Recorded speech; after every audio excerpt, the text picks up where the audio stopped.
Solve d square plus 9 into y equal to cos 3x. So here f of d equal to d square plus 9. Auxiliary equation f of m equal to 0. So m square plus 9 equal to 0. m square equal to plus 9 అవతలికి పోతే minus 9. m equal to square అవతలికి వెళ్తే root. So m equal to ఈ రూట్లో ఉన్న ఈ minus పోవాలి అంటే ఐ పెట్టుకుంటే రూట్లో ఉన్న మైనస్ వెళ్ళిపోతుంది. రూట్ 9 వాల్యూ వచ్చేసి 3 అవుతుంది. దీని ముందు రియల్ పార్ట్ ఏం లేదు కాబట్టి 0 పెట్టుకోవాలి. సో ఇది ఏ వాల్యూ అవుతుంది, ఇది బి వాల్యూ అవుతుంది. ఇక్కడ ఐ ఎందుకు వస్తుంది అంటే రూట్ ఈ మైనస్ని ఐ స్క్వేర్ అని రాసుకోవచ్చు అనమాట. ఇప్పుడు ఈ 9 అలాగే ఉంటుంది. ఐ స్క్వేర్ రూట్లో నుంచి బయటకు వచ్చినప్పుడు అది ఐ అవుతుంది. ఇది ఏ, ఇది బి. ఇది ఐ వచ్చింది అంటే ఇది ఇమాజినరీ రూట్ వచ్చిందని అర్థం. ఇమాజినరీ రూట్కి CF formula e power AX into C one cos BX plus C two sine BX. So e to the power A ప్లేస్లో 0 సబ్స్టిట్యూట్ చేసుకోవాలి, సి1 కాస్ బి ప్లేస్లో 3 సబ్స్టిట్యూట్ చేయాలి. So C two sine 3x. పవర్లో 0 ఉంటే ఈ వాల్యూ మొత్తం 1 అయిపోతుంది. సో ఇంక మనకు మిగిలిపోయింది C one cos 3x plus C two sine 3x. So next PI is equal to 1 by F of D into Q of X. 1 by F of D D square plus 9 into Q of X అంటే cos 3x.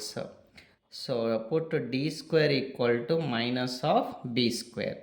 ఇక్కడ B వచ్చేసి మనకి X యొక్క coefficient, దాన్ని square చేస్తే 9 అవుతుంది.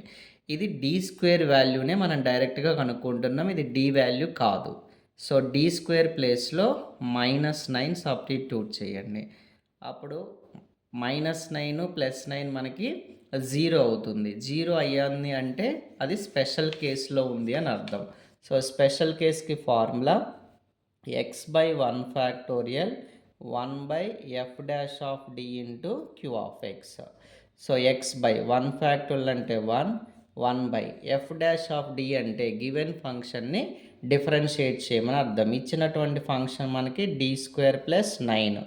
D స్క్వేర్కి derivative చేస్తే 2d, 9కి డెరివేటివ్ చేస్తే కాన్స్టెంట్కి డెరివేటివ్ వచ్చేసి 0 అవుతుంది. q of x is nothing but sin 3x.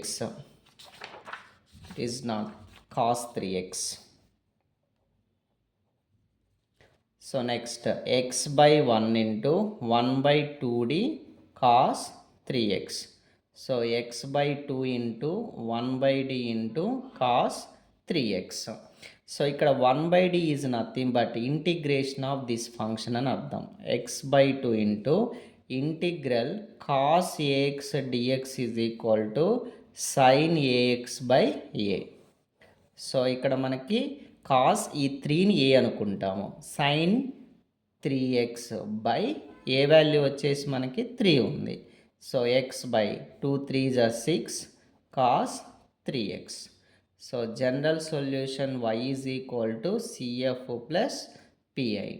So CF c1 cos 3x plus c2 sin 3x plus x by 6 into cos 3x.